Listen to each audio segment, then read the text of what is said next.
Okay guys, मतलब बहुत ही insightful था। आप लोग ने अपने एक्सपीरियंस से अच्छा बताया और ऑडियंस को भी एकदम अच्छे से समझ में आया होगा आई गेस।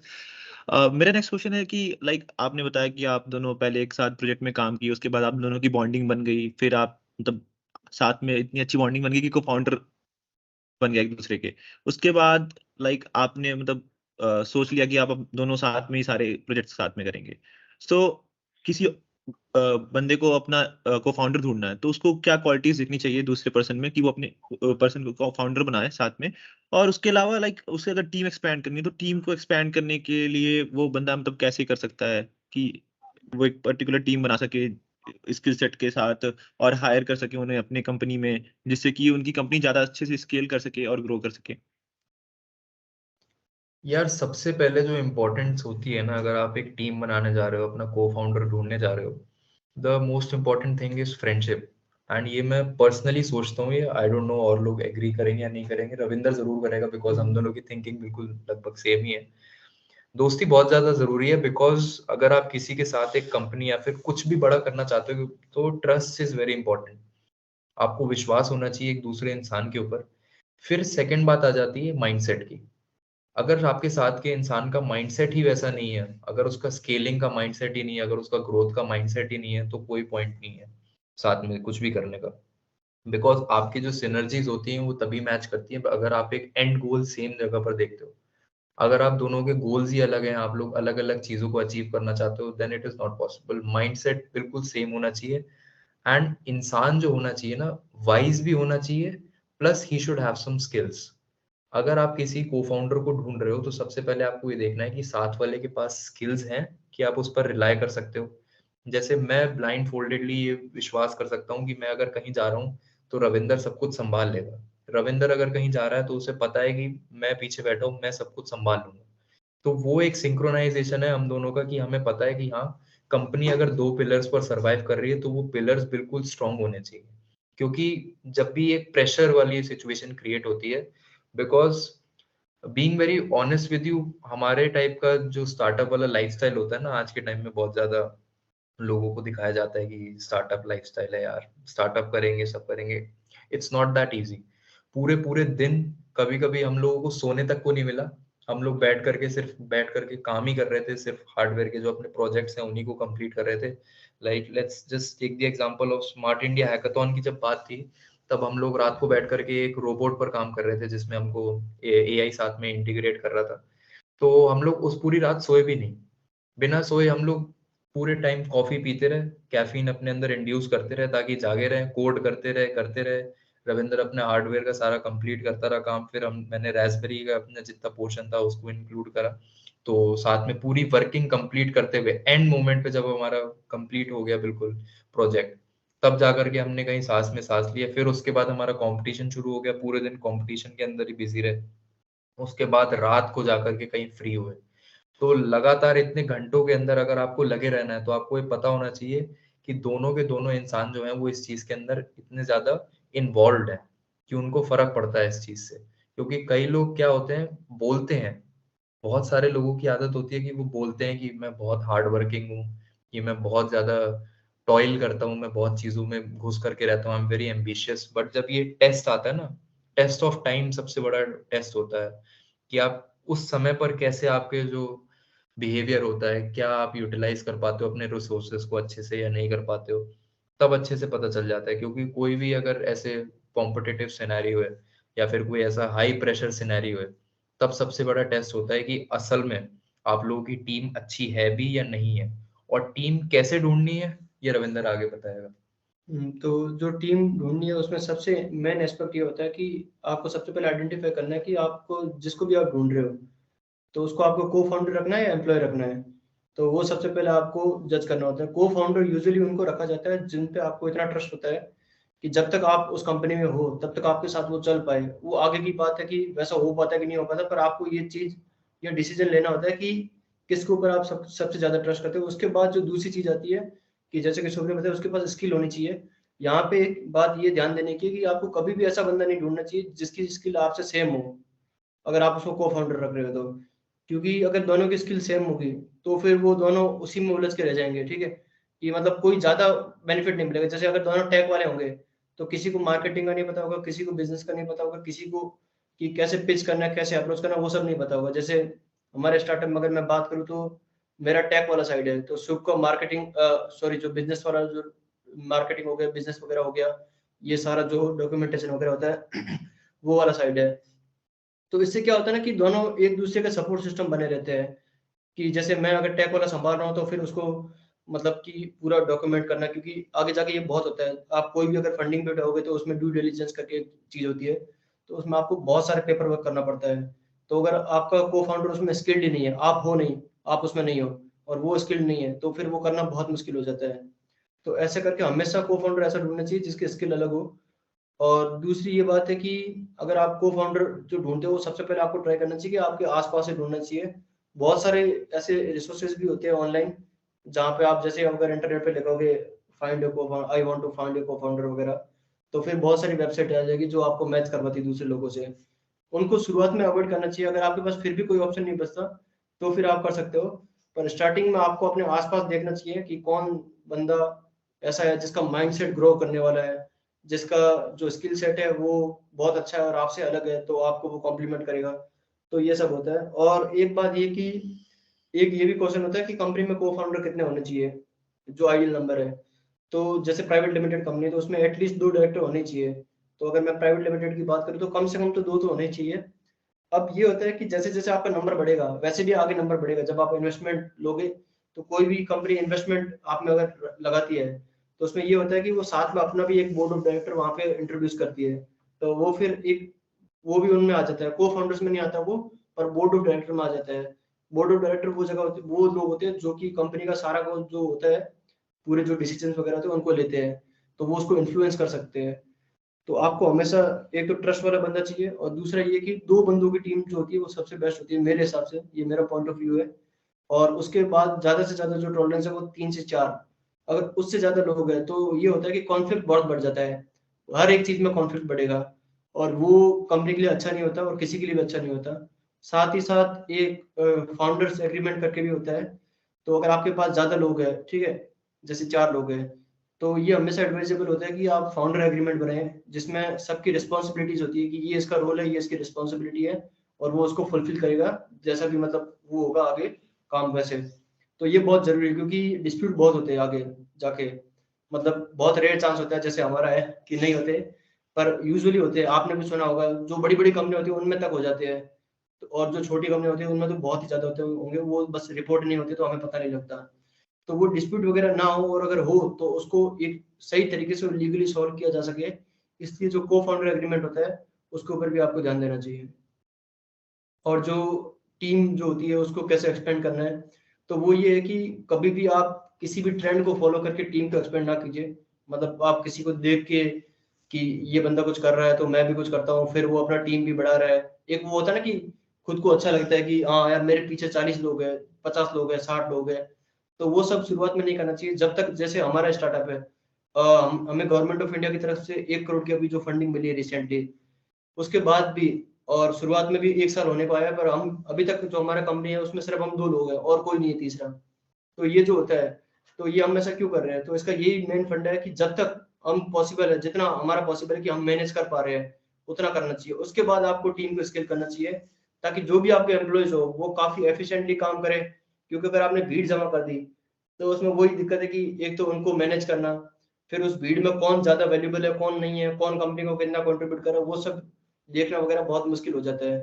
तो आप जब भी एक्सपेंड करो तो धीरे धीरे कीजिए। और अगर आपको लगता है कि कोई बंदा बहुत ज्यादा वैल्यूबल है हर चीज में, उसका माइंड बहुत मतलब शार्प है, ग्रोथ के ओरिएंटेड है, और काफी अंडरस्टैंडिंग है, और ऐसी स्किल्स है जो कि आपको आगे ले जा सकती है, तो उनको को फाउंडर चुनिए, और ज्यादा लोगों को को फाउंडर ना चुनिए। भीड़ नहीं लगानी है। ऑल इन ऑल रविंद्र ने ये बात बहुत अच्छी बोली है कि बहुत सारे लोग अगर आप नीचे रखने लग जाओ ना, मतलब ऐसे किसी स्टार्टअप का नेम नहीं लूंगा, बट ऐसे स्टार्टअप हम दोनों भी जानते हैं जिसमें बहुत सारे लोग हैं, बट सबके सब ऐसे ही हैं, घूम रहे हैं इधर से उधर, कुछ कर नहीं रहे हैं। तो वो सिर्फ स्टार्टअप ना, वो सिर्फ स्टार्टअप बन के रह जाते हैं, जो एक नाम का होता है ना कि हाँ स्टार्टअप है हमारा, हमने ये सब कुछ कर लिया। The point is to find people who are actually valuable for your company. अगर आपकी कंपनी में कोई वैल्यू नहीं प्रोवाइड हो रही है, then don't look for unnecessary people जिनका कोई यूज नहीं है। ओके, सो मतलब बस वैल्यूएबल लोग को फाइंड करना है एंड उसके साथ कनेक्ट बना के अपने गोल के साथ अलाइन करना है, जिससे कि आगे कोई अपना जो भी स्टार्टअप है उसको आगे बढ़ा सके। एंड जब तक नेसेसरी नहीं है किसी और को काम कराना, तब तक हम जबरदस्ती भीड़ इकट्ठा करने की जरूरत नहीं है। That's what you all want to say about it. Correct correct. Okay, so अभी नेक्स्ट क्वेश्चन हमारा ये है कि आप जैसे कि बता रहे थे कि private equity, private limited company, public limited company, liability partnership, ये सब होती हैं, तो इसमें डिफरेंस क्या है? एंड किसी को अपना स्टार्टअप शुरू करना है तो उसको सबसे पहले मतलब किस में अपना रजिस्टर करना चाहिए? एंड आपने मेंशन किया लाइक 1 करोड़ ग्रांट है आपका, आपने रिसीव किया गवर्नमेंट के थ्रू, तो उसकी जर्नी क्या थी? एंड किसी को अगर अप्रोच करना गवर्नमेंट को सिमिलरली आपकी तरह कि उसे भी 1 करोड़ की ग्रांट चाहिए या फिर उससे कम या लाइक 50,000 या 10,000 ऐसे करके भी चाहिए, तो वो कैसे पा सकता है गवर्नमेंट के थ्रू? तो ऐसा है कि जैसे मैं पहले इस चीज़ का आंसर दूंगा कि गवर्नमेंट का जो ग्रांट है वो हमें कैसे मिला और आप कैसे पा सकते हैं, और उसके बाद शुभ आपको बताएगा कि जो डिफरेंट डिफरेंट कंपनीज होती है वो क्यों आपको रजिस्टर करनी चाहिए और कौन सी कंपनी आपके लिए ज़्यादा सूटेबल रहेगी। तो जो हमें गवर्नमेंट ऑफ इंडिया का जो ग्रांट मिला है वो नीति आयोग के अंडर आता है। एक प्रोग्राम आप सबने सुना होगा, काफ़ी फेमस चल रहा है आजकल, अटल इनोवेशन मिशन। तो अटल इनोवेशन मिशन का एक प्रोग्राम है एनिक, अटल न्यू इंडिया चैलेंज। तो उसमें हमने पार्टिसिपेट किया था। ये एक नेशन वाइड चैलेंज है जहाँ पे स्टार्टअप्स पार्टिसिपेट कर सकते हैं जो गवर्नमेंट ऑफ इंडिया के साथ रजिस्टर्ड है। तो उनमें उसमें हमने भी पार्टिसिपेट किया और टोटल इसमें 4-5 राउंड थे। जो शुरुआत में नॉर्मल स्क्रीनिंग राउंड होते हैं, उसके बाद 2 बार हमारी एसएससी प्रेजेंटेशन भी हुई। उसमें मतलब सामने जो इंडस्ट्री के एक्सपर्ट्स होते हैं उनको सब बताना होता है। ऑलमोस्ट 15-20 मिनट का हमारा प्रेजेंटेशन चला था और उसके बाद ऑलमोस्ट 1 घंटे की क्वेश्चन आंसरिंग भी चली थी। तो अगर आपका को फाउंडर और आप इतने कैपेबल है कि मतलब आप हर चीज़ को, अपने बिजनेस को बहुत अच्छे से समझते हो, तो फिर आप वैसी क्वेश्चन आंसरिंग को और वैसे इंटेंस मोमेंट्स को फेस कर सकते हो, वरना फिर आगे दिक्कत हो जाती है। तो इसीलिए वो जो हमने कहा था कि ध्यान से चुनना चाहिए आपको, वो यहाँ पे भी वैलिड है। तो इसके बाद हमने जब वो 4-5 राउंड क्लियर किए तो रिसेंटली 11 जनवरी को वो आया था ना मेल। हाँ तो 11 जनवरी को मेल आया था कि हमें गवर्नमेंट ऑफ इंडिया की तरफ से 1 करोड़ रुपए का ग्रांट मिलेगा, जिसमें 20 लाख रुपए पे 2% इक्विटी ली जाएगी और 80 लाख रुपए नॉर्मली ग्रांट होगा। वो कोई लोन नहीं होता। ग्रांट एज इन आप मान के चल लीजिए कोई प्राइज मिल रहा है आपको, अवार्ड मिल रहा है, तो वैसे होता है। वो आपको लोन की तरह वापस वगैरह नहीं करना होता। और 20 लाख रुपए में गवर्नमेंट ऑफ इंडिया 2% इक्विटी लेगी। तो ये प्रोसेस था। अब जो आपको मतलब किसी को ढूंढना है जो नया है और उसको गवर्नमेंट ऑफ इंडिया की स्कीम्स के बारे में नहीं पता, तो उनमें से मैं कुछ बताना चाहूँगा। सबसे पहले तो ये एनिक जो है प्रोग्राम, ये हर एज के लिए खुला है। तो अगर आपका स्टार्टअप रजिस्टर्ड है तो आप इसमें जा सकते हो। फिर दूसरे भी ऐसे बहुत प्रोग्राम है, जैसे आपने स्टार्टअप इंडिया नाम बहुत सुना होगा। तो स्टार्टअप इंडिया भी गवर्नमेंट का इनिशिएटिव है।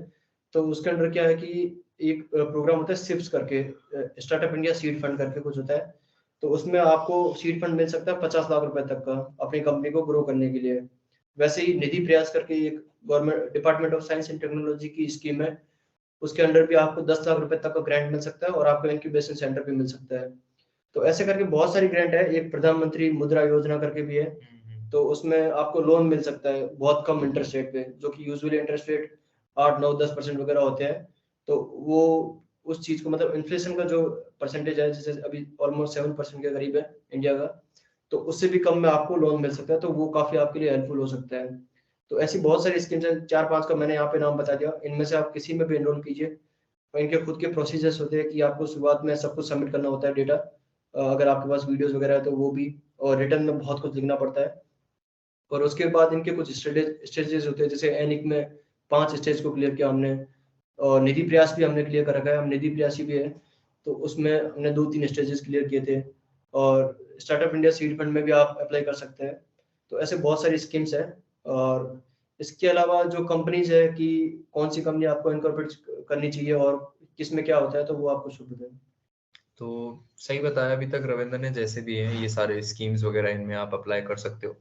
Best is to just go on to Google and search it up online, best. क्योंकि और आते रहेंगे। अभी ये पॉडकास्ट खत्म होने के बाद हम जैसे बात भी कर रहे हैं, बहुत सारे इनिशिएटिव्स हैं जो गवर्नमेंट ऑफ इंडिया निकाल रहा है। NITI Aayog Atal innovation mission has been very active these days, और बहुत सालों से कोशिश हो रही थी कि एक स्टार्टअप ट्रेंड इंडिया के अंदर प्रोड्यूस करा जाए।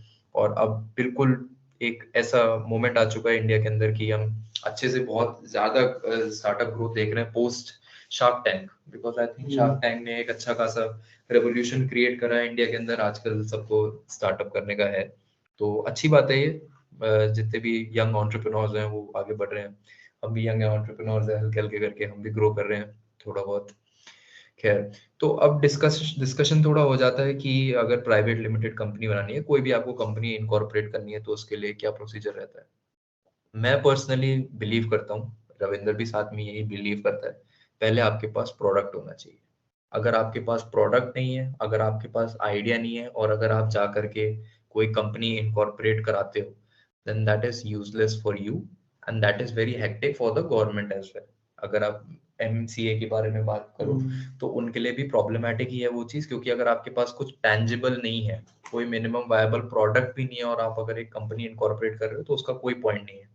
आप दुनिया फालतू के बेफालतू के टैक्सेस दोगे, आप इनकॉर्पोरेशन के बिना बात के पैसे दोगे, 15-20 हजार रुपए वहां पर जाएंगे आपके। उसके साथ आपको सीए के आपके खर्चे होने चाहिए बहुत सारे, क्योंकि आपके जितने भी फाइलिंग्स होती हैं, सब कुछ होते हैं, डिलिजेंसेस होती हैं, उनका आपको ध्यान रखना पड़ता है। एंड अगर आप ध्यान नहीं रखते हो तो आपके पास फाइन इतने सारे होंगे जिनकी कोई हद नहीं होगी, बहुत सारे ऐसे खासकर प्राइवेट लिमिटेड में। खासकर प्राइवेट लिमिटेड में। लेट्स जस्ट से कि आपके पास प्रोडक्ट बन गया, तो आपने स्टेप 1 क्लियर कर चुके हैं, अब आपके पास ऑप्शन है।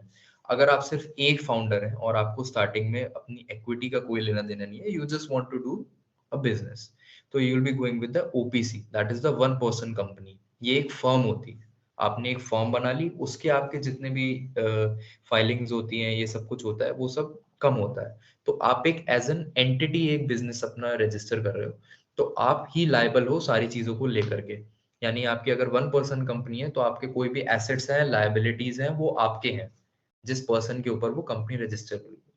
फर्म के अंदर वन पर्सन कंपनी से हम थोड़ा सा ऊपर आ जाते हैं, अगर आपके साथ और भी लोग हैं, फिर आपको इक्विटी का कोई नहीं है कि आपको किसी और को इक्विटी सेल ऑफ करनी है, कुछ ऐसे टाइप का है, तो आप और लोगों को भी एंटर करके फर्म बना सकते हैं। Then there is the partnership, partnership firms आ जाती हैं। मान लीजिए आप 2-3 लोग हैं और आप लोगों ने साथ में पार्टनरशिप कर करके अपना एक बिजनेस शुरू कर लिया, जिसमें आप लोगों ने सबने मिलकर के साथ में कैपिटल बनाया, वो एक ऑप्शन हो जाता है। This is great if you are doing some sort of niche business. अगर आप कोई एक छोटा मोटा टाइप का कोई एक बिजनेस शुरू करना चाहते हैं, लेट्स जस्ट से कोई एग्जांपल ले लीजिए कि आपने कोई एक जूस कॉर्नर का एग्जांपल ले लेते हैं। अगर आपने कोई जूस कॉर्नर शुरू करना है, थोड़ा इनोवेटिव ठीक हो, है, इनोवेटिव आपका कुछ अलग कर रहे हो आप, ठीक है, कि आपने कोई नई एक वेंडिंग का आपने कोई तरीका निकाल दिया, आपने एक वन पर्सन कंपनी शुरू कर दी, आपने एक पर्टिकुलर एरिया के अंदर अपनी सिर्फ एक स्टार्ट करना है आपको बिजनेस, तो आपने वो रजिस्टर कर लिया। पार्टनरशिप के लिए आपके लिए तब बेटर है जब आप 2-3 लोग मिलकर कर रहे हो। फिर हम लोग मूव कर जाते हैं प्राइवेट लिमिटेड की तरफ। वो हम मेन बात करते हैं प्राइवेट लिमिटेड के बारे में। अगर आपको जैसे इक्विटी बेसिस पर काम करना है, कि आप चाहते हो कि आपकी कंपनी के अंदर इन्वेस्टमेंट आए, इन्वेस्टर्स को आप इक्विटी अपनी दे सको, then you are going to go with the private limited company. Private limited company के अंदर क्या रहता है कि आपके जितने भी एसेट और लायबिलिटीज कंपनी के अंदर रजिस्टर्ड है, वो खुद कंपनी की है। आप लोन लेते हो हमारे नाम, अपने खुद के नाम पर नहीं लेते, आप कंपनी के नाम पर लेते हो। आप कोई एसेट बाय करते हो, आप कंपनी के नाम पर बाय करते हो। कल को कोई भी बात होती है तो वो कंपनी रिलेटेड है। कंपनी एक अलग एंटिटी है, आप एक अलग एंटिटी हो, आप उस कंपनी के अंदर हो। You are in the board of directors. जो जो लोग अपने आप को असाइन करते हैं, इक्विटी लेते हैं, there are executive and then there is the non executive directors. There are, तो 2 टाइप के हो जाते हैं। अगर आप उसमें काम कर रहे हो, you are the executive director. अगर आपकी कोई उसमें कोई एग्जीक्यूशन नहीं है, then you are the non executive director. So private limited company तब आपके लिए बेनिफिशियल है, जैसे कि अभी हम लोगों का एनएक की हम बात कर रहे हैं, हम अटल न्यू इंडिया इनोवेशन चैलेंज के अंदर गए, तो अब इक्विटी 2% की डाइल्यूट होनी थी, that would have been possible if you are a private limited company. अगर आप एक प्राइवेट लिमिटेड कंपनी होते तभी आप ये कर सकते थे। आप स्टार्टअप इंडिया के साथ रजिस्टर होना चाहते हो, आपकी प्राइवेट लिमिटेड कंपनी, आपके पास बेनिफिट है उस चीज का। आप एक प्राइवेट लिमिटेड कंपनी हो, देन आप इन्वेस्टर्स को सीक कर सकते हो, बिकॉज आप इन्वेस्टर्स को कुछ इक्विटी दोगे, तभी वो इंटर्न आपकी कंपनी के अंदर इन्वेस्ट करना चाहेंगे। सीधी सी बात है। यूजुअली भी जो इन्वेस्टमेंट मिलती है वो प्राइवेट लिमिटेड को ही मिलती है। प्राइवेट लिमिटेड को ही और मिलती है। जैसे उसका जो, जैसे आपने नाम सुना हो, जैसे हमारा की प्राइवेट लिमिटेड है, जब वो कंपनी बड़ी हो जाती है, जब उसका आईपीओ आ जाता है, तो उसके पीछे से जो ये होता है प्राइवेट, हाँ, ये वो प्राइवेट हट जाता है। क्योंकि पहले क्या होता है ना कि बाउंडेड होते हैं शेयर कुछ लोगों के बीच में, जो डायरेक्टर्स होते हैं या फिर जो नए लोग इन्वेस्टमेंट कर रहे हैं, तो उनके बीच में होते हैं। और उसके बाद जब आपकी कंपनी पब्लिक हो जाती है, इनिशियल पब्लिक ऑफरिंग के बाद, तो फिर जो आपके कंपनी का कुछ जो शेयर का हिस्सा होता है वो डिपेंड करता है कि आप कितना देना चाहते हो, तो वो लोगों में आ जाता है। तो फिर जैसे रिलायंस लिमिटेड नाम होता है, ना कि रिलायंस प्राइवेट लिमिटेड, तो ये एक होता है। और दूसरा, और जैसे जो प्राइवेट लिमिटेड होती है उसमें डायरेक्टर्स होते हैं, ठीक है, जैसे हम दोनों हैं तो हम दोनों डायरेक्टर हैं, और नए लोग भी उसमें डायरेक्टर हो सकते हैं, बन सकते हैं।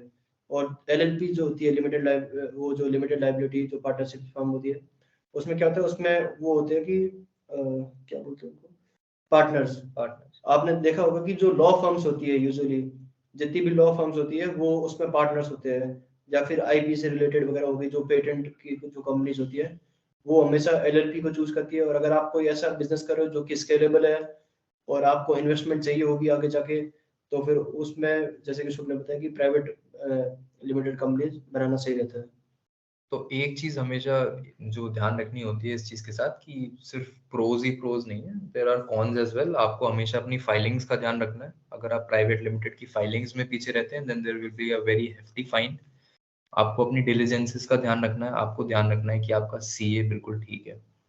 आपके सीए जितने भी आपके जो बोर्ड मीटिंग्स हैं उनको अच्छे से रिकॉर्ड कर रहा है, जितनी भी चीजें हैं, रेजोल्यूशंस पास हो रहे हैं, वो सब का सब डेटा रिटेन्ड है, because it is important when you are going for a private limited company. So that has to be ensured and has to be kept in mind when you are going for private limited company. जितनी भी type की company है उनमें से जो सबसे ज्यादा नजर होती है गवर्नमेंट की, जिसको सबसे ज्यादा केयरफुली देखा जाता है, वो प्राइवेट लिमिटेड होती है। उसके कंप्लाइंसेज वगैरह बहुत ज्यादा होते हैं। और जो ऐसा भी होता है कि प्राइवेट लिमिटेड में आपको एक कंपनी में फुल टाइम सीए और full time CS, company secretary और चार्टर्ड अकाउंटेंट दोनों रखने पड़ते हैं, जो कि आपकी कंपनी की जो भी फाइलिंग्स होती है जो एमसीए को जाती है, और जिससे ये पता लगाया जाता है कि कंपनी में जो भी प्रैक्टिस चल रही है वो फेयर है कि नहीं है, उसमें कोई घोटाला तो नहीं हो रहा वगैरह। तो वो सब जो जितने भी स्क्रूटनी वगैरह होती है ना, ज्यादातर वो सब इन्हीं के ऊपर होती है। तो प्राइवेट लिमिटेड में फायदे भी काफी है और वैसे रिस्क भी काफी सारे हैं कि अगर आप थोड़ा भी इधर उधर हो गए तो काफी कुछ हो सकता है, मतलब आपकी कंपनी भी बंद हो सकती है, और बहुत सारी लीगल जो होती है जो पनिशमेंट्स वगैरह होती है वो भी आपको फेस करनी पड़ सकती है। Okay, Shobha and Ravinder. So, like, this is the last question of the podcast. And like, college में क्या होता है कि कॉलेज में एकेडमिक प्रेशर बहुत ज्यादा होता है, ठीक है। देन ऊपर से 75% अटेंडेंस भी होती है, वो भी मेंटेन करके रखनी पड़ती है। तो आप दोनों लोगों ने उस चीज को कैसे मेंटेन किया कि कॉलेज के साथ साथ अपना भी बिल्ड किया? तो वो चीज बहुत दिक्कत हो जाती है उसमें। तो आपके क्या सजेशन है कि कोई कॉलेज में बच्चा अपना स्टार्ट करना चाहता है तो कैसे मैनेज करे दोनों चीजों को? यार देखो, अटेंडेंस से एग्जेम्पशन ना किसी को नहीं मिलने वाली। नरेंद्र मोदी जी भी अगर कॉलेज के अंदर होते ना तो 75% अटेंडेंस क्राइटेरिया प्राइवेट कॉलेजेस में आपको कंप्लीट करना पड़ेगा। There are great colleges like BITS. अगर आप बिट्स में हो देन दैट इज ग्रेट, 1 साल का आपको एग्जेम्पशन मिल रहा है। या अगर आप आईआईटीज में हो then there are also very exemptions that are there. But अगर आप एक प्राइवेट कॉलेज के अंदर हो तो अटेंडेंस आपको पूरी करनी है। और सच्चाई की बात यह है कि रविंदर बिश्नोई और शुभ सरपाल भी क्लास में पीछे बैठते हैं।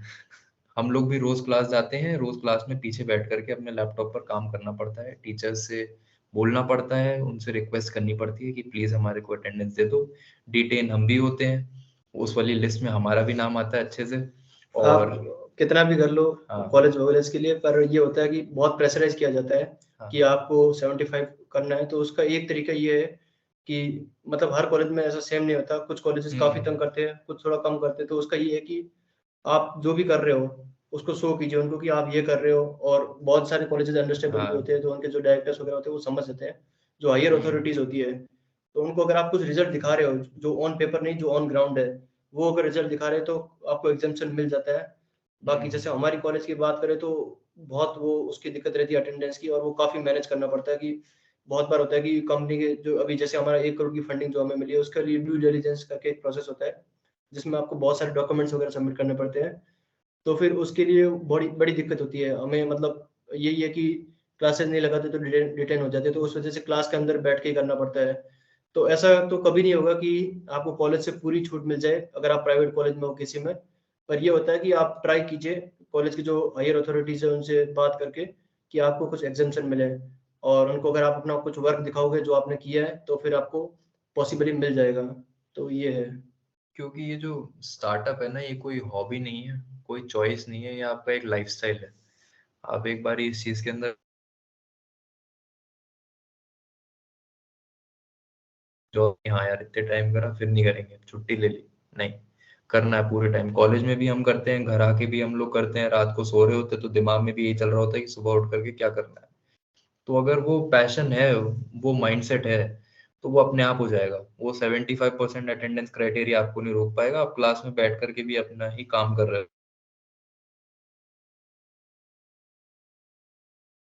जिसके अंदर है वो कर लेगा, जिसके अंदर नहीं है उसको ये सब मैनेज करना उसको काफी ये सब मुश्किल हो मैनेज जाएगा। करना बहुत मुश्किल होगा, ये बहुत मुश्किल है। हम लोग तो इतनी सारी चीजों के अंदर है, हम लोग अभी पॉडकास्ट अभी 1 घंटा यहाँ पर स्पेंड करना है, फिर उसके बाद जिम भी जाना है, फिर वापस स्टार्टअप पर फोकस करना है, सारी डिलीजेंसेस पर फाइलिंग करनी है, फिर उसके बाद प्रोडक्ट के आगे प्रोटोटाइप के लिए क्या करना है। तो पूरा शेड्यूल जो होता है वो पैक्ड होता है आपका, पर है पैशन तो हो जाएगा follow. Okay, so that was very inspiring story from both of you. So best of luck for your future.